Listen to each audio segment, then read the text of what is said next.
Good morning बच्चों।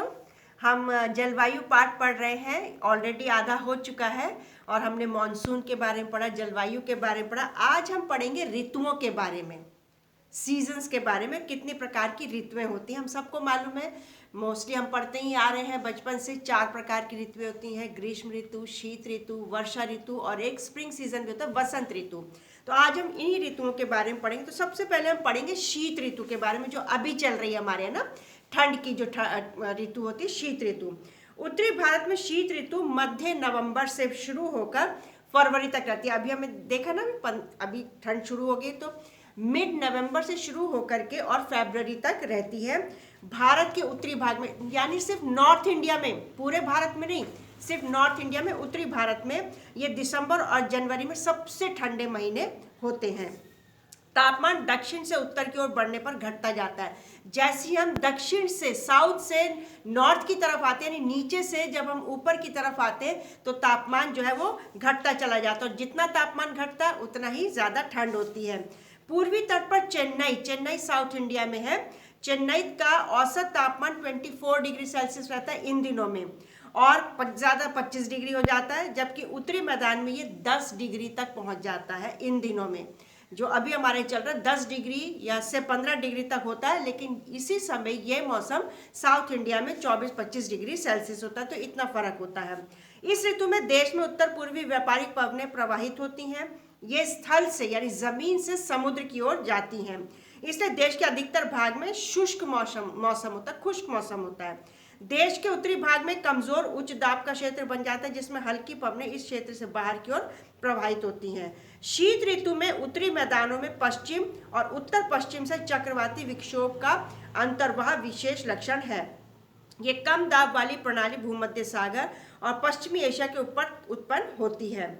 यहाँ पर यद्यपि शीतकाल में वर्षा, जिसे स्थानीय तौर पर महावट कहा जाता है, की मात्रा कम होती है, यानी बारिश कम होती है शीत ऋतु में, लेकिन ये रबी फसलों के लिए बहुत ही महत्वपूर्ण होती है। और अगर बारिश होती है तो ये रबी की फसलें, अभी गेहूं उगाया जा रहा है, तो रबी की फसलों के लिए बहुत महत्वपूर्ण होती है बारिश। प्रायद्वीपीय भागों में शीत ऋतु स्पष्ट नहीं होती। समुद्री पवनों के प्रभाव के कारण शीत ऋतु में भी यहाँ तापमान के प्रारूप में न के बराबर परिवर्तन होता है। तो ये शीत ऋतु है। हमने देखा कि भारत में सिर्फ नॉर्थ इंडिया में ठंड ज़्यादा होती है, साउथ इंडिया में इतनी ठंड नहीं होती। और दोनों का हमने टेम्परेचर भी देखा, कितना डिग्री तक चला जाता है। फिर हमने देखा कि अब बारिश कम होती है शीत ऋतु में, लेकिन जो भी बारिश होती है वो रबी की फसलों के लिए बहुत महत्वपूर्ण बारिश होती है। अब हम देखेंगे ग्रीष्म ऋतु, गर्मी की ऋतु, जो अभी खत्म हुई है हमारी। सूर्य के उत्तर की ओर आभासी गति के कारण भूमंडलीय ताप पट्टी उत्तर की तरफ खिसक जाती है। मार्च से मई तक, मार्च से यानी फरवरी तक तो ठंड रहती है, मार्च से मई तक भारत में ग्रीष्म ऋतु होती है। और हम ऑलरेडी मानसून का पढ़ चुके हैं ना, कि जून से मानसून शुरू हो जाता है, बारिशें शुरू हो जाती हैं, तो मार्च से मई तक रहती है गर्मी की ऋतु। ताप पट्टी के स्थानांतरण के प्रभाव का पता विभिन्न अक्षांशों पर मार्च से मई के दौरान रिकॉर्ड किए गए तापमान को देखकर लगाया जा सकता है। मार्च में दक्कन के पठार का उच्च तापमान लगभग 38 डिग्री सेल्सियस होता है। अप्रैल में मध्य प्रदेश और गुजरात का तापमान, एमपी और गुजरात का तापमान लगभग 42 डिग्री सेल्सियस तक हो जाता है। मई में देश के उत्तर पश्चिमी भागों का तापमान 45 डिग्री तक चला जाता है। जैसे हमारे दिल्ली में भी 45 डिग्री तक चला जाता है ना तापमान, तभी स्कूल्स बंद किए जाते, इतनी गर्मी हो जाती है। देश के उत्तरी भाग में ग्रीष्म काल में तापमान में वृद्धि होती है और वायुदाब में कमी आती है, मतलब हवा कम चलती है। मई के अंत में उत्तर पश्चिम में थार के रेगिस्तान से लेकर पूर्व और दक्षिण पूर्व में पटना तथा छोटा नागपुर पठार तक एक कम दाब का लंबवत क्षेत्र उत्पन्न होता है। पवन का परिसंचरण इस गर्त के चारों ओर प्रारंभ होता है। राजस्थान में भी बहुत गर्मी होती है, बहुत कम हवा चलती है। लू हम सब समझते हैं, गर्मियों में चलती है ना, तो कहते हैं गर्मियों में दोपहर में बाहर मत निकलो, लू चल रही है। लू ग्रीष्म काल का एक प्रभावी लक्षण है जो गर्मियों में ही होता है। ये धूल से भरी हुई गर्म और शुष्क हवाएं होती हैं। लू किसे कहते हैं? जो धूल भरी हवाएं या खुश्क हवाएं होती हैं, जो कि दिन के समय भारत के उत्तर एवं उत्तर पश्चिमी क्षेत्रों में चलती हैं। कभी कभी ये देर शाम तक भी चलती रहती हैं। इस हवा का सीधा प्रभाव घातक भी हो सकता है। अगर हम सीधा लू की चपेट में आ जाएं तो ये घातक भी हमारे लिए हो सकता है। उत्तरी भारत में मई महीने के दौरान सामान्यतः धूल भरी आंधियां भी चलती हैं। ये आंधियां अस्थायी रूप से आराम पहुंचाती हैं, क्योंकि आंधी जब चलती है तो थोड़ा सा मौसम में फर्क पड़ता है, मौसम ठंडा होने लगता है। इस मौसम में कभी कभी तीव्र हवाओं के साथ गरज वाली मूसलाधार बारिश भी हो जाती है। वो मानसून नहीं है, लेकिन कभी कभार हवाओं के साथ बारिश भी हो जाती है। ग्रीष्म ऋतु के अंत में कर्नाटक एवं केरल में प्राय पूर्व मानसूनी वर्षा यानी मानसून से पहले वाली बारिश होती है।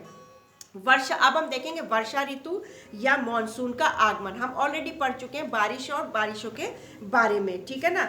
अब ये तुम्हें समझाने की जरूरत नहीं, एक बार खुद इस चैप्टर को अपने आप पढ़ लेना, इस टॉपिक को। वर्षा ऋतु और मॉनसून का आगमन हम ऑलरेडी इसको पढ़ चुके हैं कि कैसे कैसे जून से शुरू होकर दक्षिण से शुरू होता है और फिर उत्तर भारत तक पहुंचता है, और वापसी भी ऐसी होती है, उत्तर से फिर दक्षिण की तरफ मानसून की वापसी हो जाती है। और ये नवंबर के प्रारंभ में शुरू हो जाती है मानसून की वापसी। और इस वक्त जो मानसून की वापसी हो रही है, नवंबर चल रहा है, तो दक्षिण एशिया की, दक्षिण भारत की तरफ से वापसी हो रही है, तो इस वक्त यहाँ पर थोड़ी हल्की बारिश भी होती है, क्योंकि वापसी वाले मानसून का प्रभाव होता है, जो बारिशें होने लगती हैं। मानसून एकता का परिचायक। हम पहले पढ़ चुके हैं कि हिमालय अत्यंत ठंडी पवनों से भारतीय उपमहाद्वीप की रक्षा करता है। इसके कारण अपेक्षाकृत उच्च अक्षांशों के बावजूद उत्तरी भारत में निरंतर ऊंचा तापमान बना रहता है। इसी प्रकार प्रायद्वीपीय पठार में तीनों ओर से समुद्रों के प्रभाव के कारण ना तो अधिक गर्मी पड़ती और ना अधिक सर्दी। इस समकारी प्रभाव के कारण तापमान की दिशाओं में बहुत कम अंतर पाए जाते हैं, परंतु फिर भी भारतीय प्रायद्वीप पर मानसून की एकता का प्रभाव बहुत ही स्पष्ट है। पवन की दिशाओं का ऋतुओं के अनुसार परिवर्तन तथा उनसे संबंधित ऋतु की दशाएं ऋतु चक्रों को लय प्रदान करती हैं। वर्षा की अनिश्चितताएं और उसका असमान वितरण मानसून का एक विशिष्ट लक्षण, यानी कहीं पर बारिश ज्यादा है, कहीं पर बारिश कम है। अब जो राजस्थान जैसा एरिया, वहाँ पे बारिश बहुत कम है, लेकिन चेरापूंजी में बारिश बहुत ज़्यादा, हर वक्त बारिश होती है। तो कहीं बारिश ज़्यादा, कहीं बारिश कम है, ये भी इसका एक विशिष्ट लक्षण है।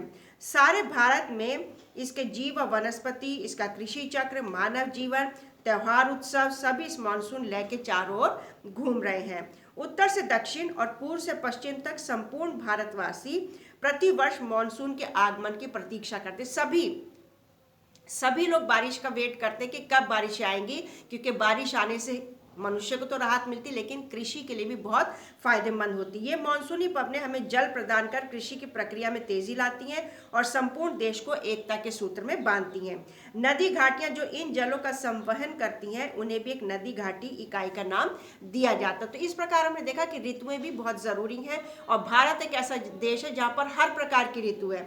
शीत ऋतु भी है, ग्रीष्म ऋतु भी और वर्षा ऋतु भी है। यहाँ पर तीनों प्रकार की ऋतुएं यहाँ पर पाई जाती हैं। तो इस चैप्टर को आज हम यहीं खत्म करते हैं। चैप्टर कंप्लीट हो गया है।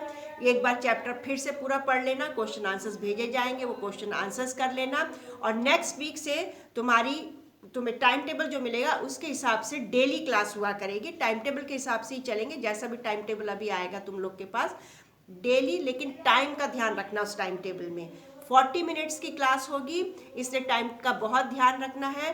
40 मिनट्स के बाद दूसरी क्लास शुरू हो जाएगी। अभी तो हम एक ही क्लास कर रहे थे, लेकिन अब हमारी 3 या 4 क्लासेस हुआ करेंगी डेली।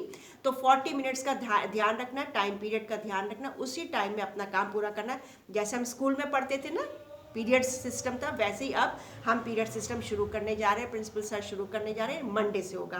तो अपना ध्यान रखना है, घर पर रहना है, बहुत ज़्यादा कोविड फैल रहा है, घर पर रहना, सेफ रहना है।